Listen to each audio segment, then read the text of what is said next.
Good morning friends. आज का ये वीडियो प्रैक्टिस सेट नंबर 4 है। चलिए वीडियो को शुरू करते हैं और देखते हैं कि आज की इस वीडियो में किस किस टॉपिक से क्वेश्चंस हमारे इंक्लूड किए गए हैं। तो वीडियो को शुरू करने से पहले आप अपने सब्सक्राइब वाला बटन दबा लो और बेल आइकन को ऑन कर लो और साथ ही साथ वीडियो को लाइक करते हुए चलिए शुरू करते हैं वीडियो को और देखते हैं कि पहला क्वेश्चन है कि वेल्थ ऑफ नेशन पुस्तक के लेखक हैं। ये हमारा इकोनॉमिक्स से क्वेश्चन है। तो वेल्थ ऑफ नेशन नाम की एक पुस्तक है। क्वेश्चन हमारा कह रहा है कि इस पुस्तक के लेखक कौन है। ठीक है, तो ये क्वेश्चन बहुत डिफाइन करने वाला नहीं है, तो सीधा सीधा इसका आंसर ही हम लेके चलते हैं कि वेल्थ ऑफ नेशन पुस्तक के जो लेखक हैं वो हमारे एडम स्मिथ साहब हैं। तो ऑप्शन नंबर सी हमारा इसमें राइट आंसर होगा। बढ़ते हैं अगले प्रश्न की ओर। प्रश्न नंबर 2 है कि निम्न में आर्थिक क्रिया में शामिल होता है। तो सबसे पहले मैं आपको आर्थिक क्रिया के बारे में थोड़ा एक्सप्लेन कर दूं कि आर्थिक क्रिया का मतलब ये होता है, ठीक है, आर्थिक क्रिया यानी कि ऐसा कोई काम, ऐसा कोई वर्क जिसमें हम इनकम कर सकें, जिसमें हम पैसे प्राप्त कर सकें, या हमारा जो मेन पर्पस होता है उसमें हम पैसे कमाने वाला हमारा मेन पर्पस होता है, तो उसको हम बोलते हैं आर्थिक क्रिया। या सीधे सीधे आप ये कह सकते हो कि आर्थिक क्रिया में उन सब कामों को शामिल किया जाता है जो लाभ कमाने के उद्देश्य से किया जाता है। तो ऐसी क्रिया को हम आर्थिक क्रिया के नाम से जानते हैं। अब ऑप्शन पर डिस्कस कर लेते हैं कि ऐसी कौन सी क्रिया है जो आर्थिक क्रिया में शामिल नहीं की जाती है। तो पहला ऑप्शन हमारा निवेश का है, दूसरा हमारा वितरण का है, तीसरा विनिमय का है और डी ऑप्शन हमारा है उपयुक्त सभी का है। तो निम्न में से जो आर्थिक क्रिया में जो शामिल होता है वो अपना जो होता है वो, देखिए इस क्वेश्चन में एक ऑप्शन छूट रहा है कि दरअसल ये क्वेश्चन ये होना चाहिए था कि निम्न में से कौन आर्थिक क्रिया में शामिल नहीं है, क्योंकि तभी ये क्वेश्चन सही हो पाएगा। मैं इसके लिए आप सबसे माजरत चाहता हूँ, यहाँ पे नहीं इंक्लूड होना चाहिए था क्वेश्चन में।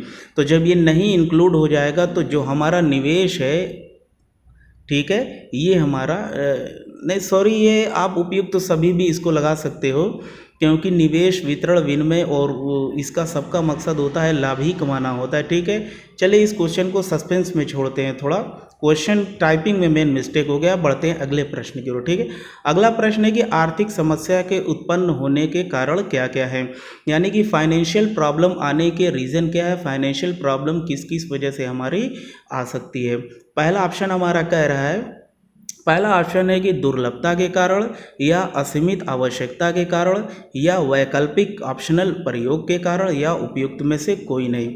तो आर्थिक समस्या के उत्पन्न होने का जो सबसे बड़ा कारण है वो है दुर्लभता। दुर्लभता का मतलब इसमें सब कुछ आ जाएगा कि आपके पास काम धंधा नहीं है, लिमिटेड इनकम है, या आप अपने खाना पीना ही नहीं कर पा रहे हो, तो कहाँ से आप कपड़ा वगैरह खरीदोगे, फल फ्रूट खरीदोगे। ठीक है, तो आप अपनी दैनिक जो लाइफ है, जो पर डे की जो लाइफ है, जो आपको होना चाहिए वो आप है ही नहीं है, तो कहाँ से आपका जो है आर्थिक प्रॉब्लम जो है वो दूर होगी। ठीक है, तो आर्थिक समस्या उत्पन्न होने का जो सबसे बड़ा कारण है वो यही है कि आपकी दुर्लभता, और दुर्लभता में सब कुछ आ जाएगा। तो ऑप्शन नंबर ए हमारा इज द राइट आंसर होगा। बढ़ते हैं अगले प्रश्न और अगला प्रश्न है कि जब एक साझेदार की मृत्यु होने पर संयुक्त जीवन बीमा पॉलिसी की राशि क्रेडिट की जानी चाहिए। क्वेश्चन हमारा कह रहा है कि एक साझेदारी फर्म है और उसमें कोई साझेदार मर गया है, तो लेकिन मर गया है तो उसके मरने से पहले ही फर्म ने संयुक्त जीवन बीमा पॉलिसी भी करवाई हुई थी, और जब संयुक्त जीवन बीमा पॉलिसी ने हमारी जो राशि को दिया है तो पार्टनरशिप अकाउंट्स के हिसाब से उस राशि को कहाँ क्रेडिट हम करेंगे। चलिए क्वेश्चन ऑप्शन को डिस्कस करते हैं। ऑप्शन को देख लेते हैं कि हमारा ऑप्शन क्या है। ऑप्शन हमारा पहला ऑप्शन है कि मृतक सहित सभी साझेदारों के पूंजी खाते में उनके प्रॉफिट एंड लॉस के रेशियो में। दूसरा है कि सिर्फ और सिर्फ मरने वाले पार्टनर के कैपिटल अकाउंट में शेयर करेंगे। तीसरा है कि जो साझेदार, जो पार्टनर अभी फ़िलहाल जिंदा हैं, उनके पूंजी खाते में उनके लाभ हानि अनुपात में उनको ट्रांसफ़र किया जाएगा। ऑप्शन नंबर डी है कि सभी साझेदारों के यानी कि ऑल पार्टनर्स के कैपिटल अकाउंट में उनके कैपिटल रेशियो में शेयर हम करेंगे।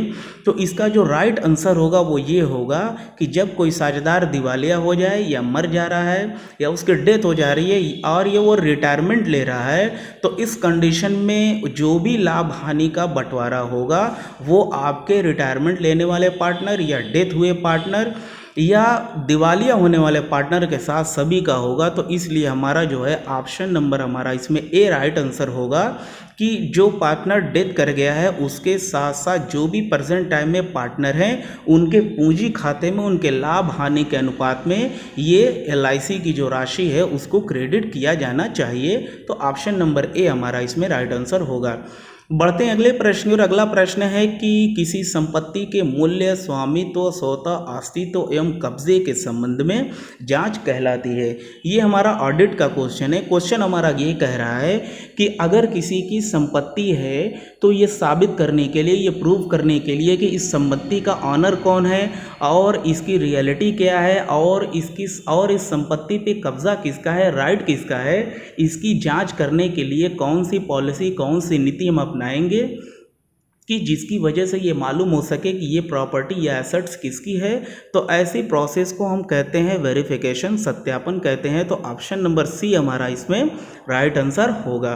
बढ़ते हैं अगले प्रश्न में। प्रश्न नंबर 6 हमारा है कि वैधानिक अंकेक्षण अनिवार्य है, यानी लीगल ऑडिट नेसेसरी है, यानी कि लीगल ऑडिट कराना किनके लिए आवश्यक है, ज़रूरी है।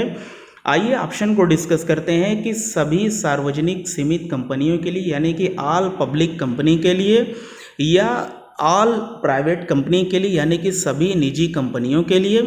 ऑप्शन नंबर सी है कि पब्लिक और प्राइवेट दोनों कंपनियों के लिए, और ऑप्शन नंबर डी है कि सभी व्यापारिक प्रतिष्ठानों के लिए।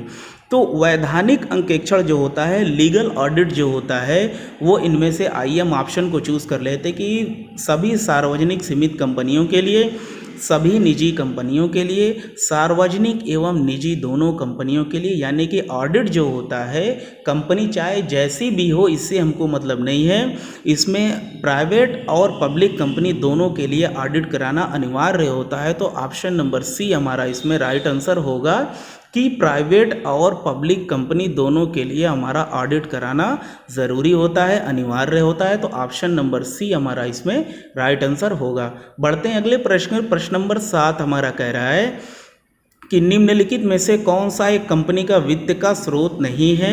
क्वेश्चन कह रहा है कि चारों ऑप्शन में से एक ऑप्शन ऐसा दिया गया है जिससे हम पैसे कमा नहीं सकते हैं, ठीक है, यानी कि परमानेंटली पैसे नहीं कमा सकते हैं। क्वेश्चन पूछने का ये कह रहा है कि हम परमानेंटली उससे पैसे नहीं कमा सकते हैं, क्योंकि उसको बेच देंगे, पैसे एक बार आ जाएंगे, फिर उसके बाद उसका कोई हम लाभ नहीं ले पाएंगे।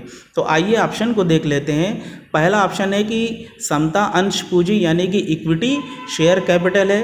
दूसरा ऑप्शन है प्रेफरेंस शेयर, यानी कि प्रेफरेंस कैपिटल है। तीसरा है हमारे फिक्स्ड असेट्स है, और डी ऑप्शन हमारा डिवेंचर है, ठीक है। तो इसमें जो हमारा समता अंश पूंजी, यानी कि equity share holder, equity share capital जो है, इसको समता अंश जारी करके हम पैसे कमा सकते हैं, और पूर्वाधिकार यानी कि प्रेफरेंस शेयर को भी इशू करके हम पैसे कमा सकते हैं, और डिवेंचर को इशू करके भी हम अपनी कंपनी के लिए पैसे उधार ले सकते हैं और उसको इन्वेस्ट कर सकते हैं, ठीक है। बट अगर फिक्स्ड असेट्स की अगर हम बात करेंगे तो ये हमारे इनकम का कोई स्रोत नहीं है। ये इन संपत्तियों को अगर हम बेच देंगे तो ये हमारे बिजनेस का एक हिस्सा नहीं हुआ है, क्योंकि संपत्तियां, एसेट्स जो खराब हो जाती हैं, टूट फूट जाती हैं, तो क्या करते हैं कि हम उनको सेल कर देते हैं और तब नई एसेट्स ले आते हैं। तो ये हमारे परमानेंट इनकम का कोई एक जरिया नहीं है, ठीक है, ये एक वित्त का स्रोत नहीं कहा जा सकता है। तो इसमें हमारा नहीं चूंकि पूछा है, तो इस हिसाब से हमारा ऑप्शन नंबर सी हमारा राइट आंसर होगा कि फिक्स्ड असेट्स हमारा राइट आंसर होगा। बढ़ते हैं अगले प्रश्न और अगला प्रश्न है, ये स्टैटिस्टिक्स का क्वेश्चन है कि समंक हैं। समंक क्या होते हैं? तो समंक होते हैं एक सजातीय तथ्यों व संख्याओं का एक समूह होता है। तो ऑप्शन नंबर बी हमारा इसमें राइट आंसर हो जाएगा कि समंक एक सजातीय तथ्यों व संख्याओं का एक समूह होता है। समंक मीन्स क्या होता है? समंक का मतलब होता है आपके डाटा, ठीक है। बढ़ते हैं अगले प्रश्न और प्रश्न नंबर 9 है कि साझेदारी का समापन अवश्य हो जाना चाहिए जब, यानी कि ऐसी कौन सी कंडीशन है जब साझेदारी का समापन होना एकदम से अनिवार्य यानी कि नेसेसरी हो जाता है, कुछ उसमें बात करने लायक ही नहीं बचता है। तो आइए ऑप्शन पर डिस्कस कर लेते हैं। देखिए, बहुत सारे क्वेश्चंस ऐसे होते हैं कि अगर आपको क्वेश्चन समझ में नहीं आ रहे हैं तो आप सीधा सीधा ऑप्शन पे जाइए। ठीक है। जब आप ऑप्शन पे जाएंगे तो ऑप्शन को पढ़ने के बाद ये अनुमान या अंदाज़ा आपको लग सकता है, आप गेस कर सकते हैं कि क्वेश्चन के अकॉर्डिंग ये हमारा ऑप्शन तो होगा ही नहीं है। ठीक है, तो दो ऑप्शन को भी अगर आप छटनी कर देते हैं तो दो ऑप्शन में मेरे थिंक से आप ज़रूर सही कर लोगे क्वेश्चन को। ठीक है, ये एक तकनीक है, एक ट्रिक है क्वेश्चन को सॉल्व करने की। तो आइए ऑप्शन पे हम डिस्कस करने वाले थे। ऑप्शन है हमारा कि व्यवसाय हानि पर चल रहा हो, नहीं इसकी वजह से हमारा बिजनेस जो है या पार्टनरशिप बंद नहीं हो सकती है। क्यों नहीं बंद हो सकती है? कि क्योंकि बिजनेस में हमारा प्रॉफिट और लॉस का उतार चढ़ाव लगा रहता है। तो ये ऑप्शन हमारा सही है। दूसरा ऑप्शन है कि एक साझेदार पागल हो गया हो। ये तब भी हमको चलेगा कि अगर एक पार्टनर पागल हो गया है तो उसका उत्तराधिकार जो है उसकी परवरिश करके पार्टनरशिप फर्म को चला सकता है। तीसरा ऑप्शन है कि एक साझेदार गलत व्यवहार करता हो। ठीक है, ये भी हो सकता है कि एक साझेदार गलत व्यवहार भी कर सकता है, तो उसको समझाया जा सकता है, उसको टीच किया जा सकता है कि आप जो है ऐसा ऐसा काम मत करिए जिससे हमारी फर्म को नुकसान हो। और चौथा ऑप्शन है कि एक साझेदार के मृत्यु हो जाने पर, तो यही वो ऑप्शन हमारा सही है कि साझेदारी का समापन तभी हो जाएगा जब कोई पार्टनर हमारी पार्टनरशिप छोड़ करके चला जाए, या वो डेथ कर जाए, एक्सपायर कर जाए, या रिटायरमेंट ले ले, या वो मृत्यु हो जाए। तो ऑप्शन नंबर डी हमारा इसमें राइट आंसर होगा। बढ़ते हैं अगले प्रश्न और प्रश्न नंबर 10 हमारा कह रहा है कि फर्म के विघटन की स्थिति में अंत में पूंजी खाते किससे बंद किए जाते हैं। तो इस ऑप्शन को आप गेस कर लीजिए। तो सबसे पहला जो हमारा ऑप्शन आ रहा है ये वसूली खाता है। ये हमारे साझेदारी फर्म का जब विघटन होता है, क्या होता है, विघटन जब होता है तो ये खाता खोला जाता है। ठीक है, लाभ हानि खाता का तो हमारा कोई मसला ही नहीं है। तीसरा ऑप्शन है कि रोकड़ या बैंक खाता, और चौथा ऑप्शन है लाभ हानि समायोजन खाता। तो ये एक प्रकार का हमारा पुनर्मूल्यांकन खाता है जिसमें संपत्तियों और दायित्वों के पुनर्मूल्यांकन से होने वाली कमी और बढ़ती को, यानी कि जो उतार चढ़ाव होता है उनके पैसे में, उसमें हम इसको शो करते हैं। जब कोई पार्टनर आए जाए, मर जाए, रिटायरमेंट ले ले या एक्सपायर कर जाए, तो फर्म की संपत्तियों और दायित्वों का जब मूल्यांकन किया जाता है, पुनर्मूल्यांकन, तब ये खाता बनाया जाता है लाभ हानि समायोजन खाता। और वसूली खाता बनाया जाता है फर्म की विघटन की दशा में। लाभ हानि खाता का हमसे कोई लेना देना नहीं है। लाभ हानि नियोजन खाता बनाया जाता है फर्म के लाभ और हानि का बंटवारा करने के लिए। तो क्वेश्चन हमारा कह रहा है कि फर्म के विघटन की स्थिति के अंत में पूंजी खाते किससे बंद कर दिए जाते हैं। तो ये बंद किए जाते हैं कैश या बैंक अकाउंट से, इनको बंद कर दिया जाता है। ठीक है, और फर्म की अनिवार्य रूप से समाप्ति हो जाती है। बढ़ते हैं अगले प्रश्न की, और अगला प्रश्न है कि लेखांकन की भाषा किसको कहा गया है, यानी कि लेखांकन की लैंग्वेज क्या है। तो आपको बताते चलें कि जो लेखांकन की हमारी लैंग्वेज होती है वो होती है आपके व्यवसाय होती है या तो आपके व्यापार होती है। तो लेखांकन की यानी कि अकाउंटेंसी की जो लैंग्वेज है, अकाउंटेंसी की लैंग्वेज हमारी बिजनेस होगी या तो ट्रेड होगी। दोनों ऑप्शन में जो भी रहेगा उसको हम सही मान लेंगे। तो अकाउंटेंसी की लैंग्वेज हमारी है ट्रेड, यानी कि ऑप्शन नंबर सी हमारा इसमें राइट आंसर होगा कि लेखांकन की भाषा हमारी व्यापार है। बढ़ते हैं अगले प्रश्न की ओर। एक प्रश्न है कि एक सूचना प्रक्रिया के रूप में लेखांकन का अंतिम चरण कौन सा है, यानी कि पूछ रहा है कि अकाउंटेंसी का वो लास्ट पॉइंट कौन सा है जो अकाउंटेंसी के सबसे नीचे, यानी कि लास्ट पॉइंट सबसे निचले पायदान पे आता है, और वो काम करने के बाद अकाउंटेंसी की जो सारी प्रोसेस है वो अपनी ख़त्म हो जाती है। ठीक है, तो आइए ऑप्शन को डिस्कस कर लेते हैं। इसमें है कि लेखा पुस्तकों के आंकड़ों का लेखा, इससे हमारा कोई टच ही नहीं है। दूसरा है कि वित्तीय विवरणों के रूप में संक्षिप्तीकरण, इससे भी हमारा कोई मतलब नहीं है। सूचना का संप्रेषण और सूचना का विश्लेषण एवं व्याख्या, तो इसमें हमारा जो ऑप्शन होता है कि अकाउंटेंसी की जो सबसे लास्ट प्रोसेस होती है, अंतिम चरण जो होता है, वो आता है इंफॉर्मेशन, यानी कि इंफॉर्मेशन को एक जगह से दूसरी जगह करना, यानी कि अपने बिजनेस में क्या हुआ है क्या नहीं हुआ है उसकी सूचना अपने व्यापारी तक आगे तक पहुंचाना, ये सूचना का संप्रेषण कहलाता है। तो ऑप्शन नंबर सी हमारा इसमें राइट आंसर हो जाएगा कि एक सूचना प्रक्रिया के रूप में लेखांकन का जो अंतिम चरण होता है, लास्ट पायदान जो होता है, वो होता है सूचना का संप्रेषण। तो ऑप्शन नंबर सी हमारा इसमें राइट आंसर होगा। बढ़ते हैं अगले प्रश्न में। प्रश्न नंबर 13 है कि संपत्तियां जिन्हें अल्प अवधि में नगद में परिवर्तन किया जा सकता है उसको कहलाती है, यानी कि ऐसी असेट्स होती है जिनकी अवधि इतनी कम होती है कि उनको हम जब चाहें उनको अपना कैश में कन्वर्ट कर सकते हैं। फॉर एग्जांपल के तौर पे अगर आपने 1 करोड़ का मकान ले लिया है, तो अगर आप चाहेंगे कि 1 घंटे में इस मकान को मैं किसी को बेच दूं और 1 करोड़ रुपया मेरे पास आ जाए, तो ये इम्पॉसिबल है, ये कभी नहीं होने वाला है। आपने 50 करोड़ की 50 लाख की कार ले ली, आप चाहेंगे कि मुझे फौरन कोई खरीदार मिल जाए, तो ये इम्पॉसिबल है, ये नहीं हो सकता है। ठीक है, तो यहाँ पर जो बात कर रहा है वो यही कर रहा है कि संपत्तियां जिन्हें अल्प अवधि में यानी कम से कम टाइम में उसको कैश में बदला जा सके, कन्वर्ट किया जा सके, ऐसी कौन सी असेट्स होती है। तो ऐसी असेट्स हमारी कौन सी होती है, हमारे बिल्स रिसीवेबल होती है। ठीक है, ये आपके आ जाएगा, ये हमारा स्टॉक होता है, हमारे डेटर्स होते हैं, या इस तरीके की कोई भी संपत्ति जिनको जल्द से जल्द भुनाया जा सके उनको हम जानते हैं तरल संपत्ति के नाम से, यानी कि ऑप्शन नंबर सी हमारा इसमें राइट आंसर हो जाएगा। बढ़ते हैं अगले प्रश्न और अगला प्रश्न है कि व्यवसाय अस्तित्व की अवधारणा का मतलब क्या है।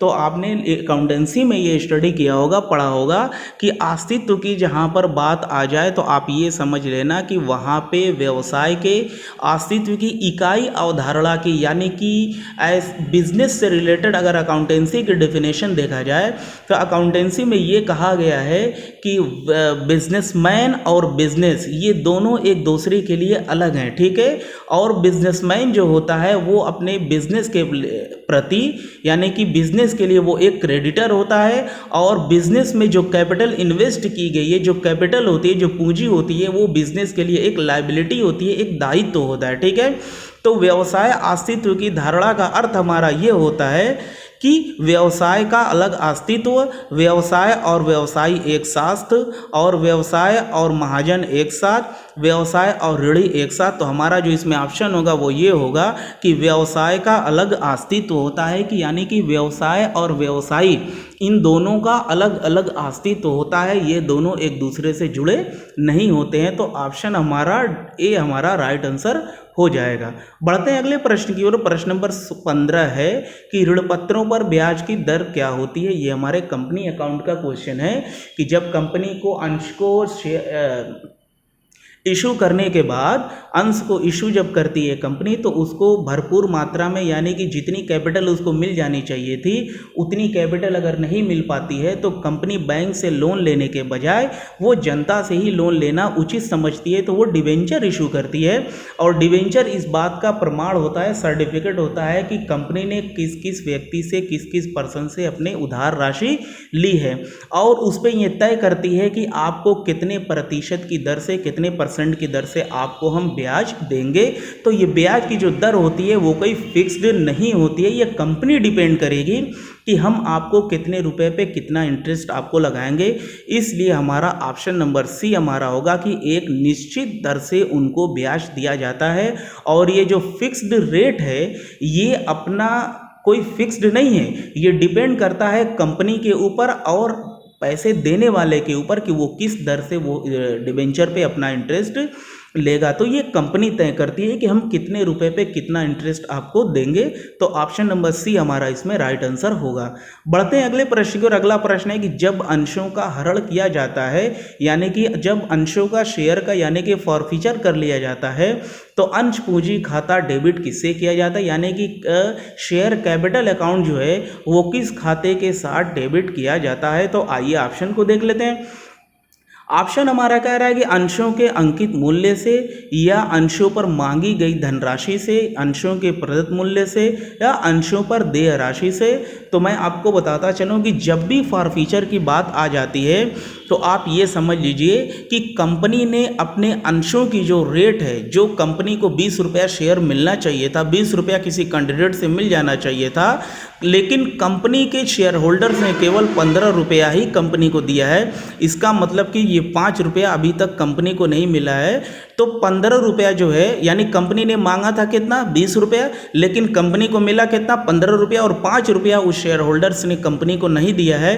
तो ये 15 रुपया कंपनी क्या कर लेगी कि उसको फॉरफिट कर लेगी, उसका हरण कर लेगी और उसके अंशों को जब्त कर लेगी। ठीक है, ये 5 रुपया कंपनी को अब तक नहीं मिला, ये डूब गया। ठीक है, तो ये जो अंशों का हरण किया जाता है, स्पेशली मैं ये कहना चाह रहा था, ये अंशों पर मांगी गई राशि से किया जाता है। ठीक है, अंशों पर, यानी कि कॉल्स ऑफ कैपिटल जो होती है, कॉल जो होती है हमारी, यानी first call, second call, third call होती है ना, जिस पे कंपनी पैसा मांगती है, तो उससे हमारे अंशों का हरण किया जाता है और अंश कैपिटल खाता हमारा डेबिट कर दिया जाता है। ठीक है, तो ऑप्शन नंबर बी हमारा इसमें राइट आंसर होगा।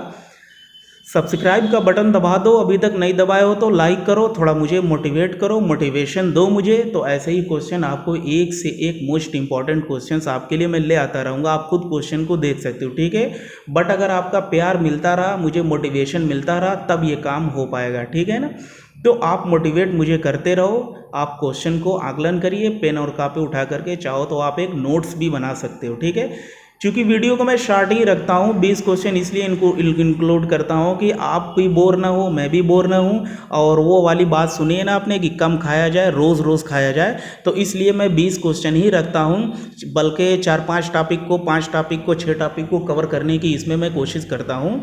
आगे से हो सकता है कि मैं इस क्वेश्चन के संख्या को बढ़ा दूँ। ठीक है, चलिए क्वेश्चन को देखते हैं। अशोध ऋण जिन्हें बाद में बट्टे खाते में डाल दिया गया है, बाद में यदि प्राप्त हो जाए तो उन्हें क्रेडिट करेंगे। यानी कि कहीं हमारा 10,000 रुपया बाकी था, आप ऐसे समझ लीजिए 10,000 रुपये हमारा बाकी था, और हमने ये सोच करके उसको बट्टे खाते में डाल दिया है कि ये 10,000 रुपये भैया यहाँ से हमारा डूब गया, अगले आदमी की नीयत बदल गई है, वो बेईमानी करने पे उतारू है, अब वो नहीं देगा।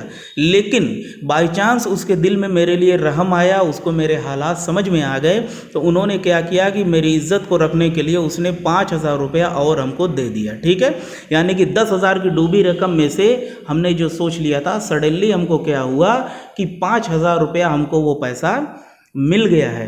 तो जब पैसा हमको मिल गया है तो फाइनल अकाउंट में, प्रॉफिट एंड लॉस अकाउंट में, जो हमारा थर्ड वाला ऑप्शन है अकाउंट का, वो ये कहता है कि all the expenses and losses आपको डेबिट करना है, और all the gains and incomes आपको क्या करना है, अकाउंटेंसी में क्रेडिट करना होता है। ठीक है, तो अशोध ऋण चूंकि बाय डेब्ट हमारा डूब गया था, बट हमको हमारा पैसा सडनली 5,000 रुपया मिल गया है, तो इसको हम प्रॉफिट एंड लॉस अकाउंट में क्रेडिट साइड में शो करेंगे।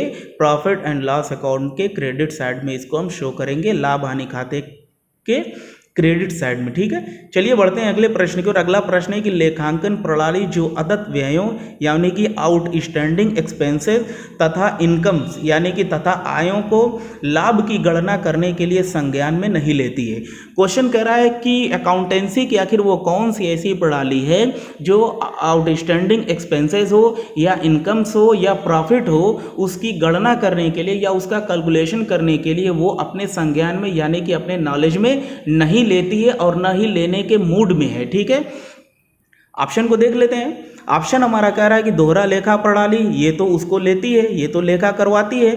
ये एक है उपार्जन अवधारणा प्रणाली, ये तो है जिसमें कैश और उधार दोनों का लेखा किया जाता है। तीसरा है इकहरा लेखा प्रणाली, इसमें भी हर तरीके के लेखे किए जाते हैं। लेकिन हमारी जो कैश बुक है, इसमें हर तरह के व्ययों का लेखा नहीं किया जाता है।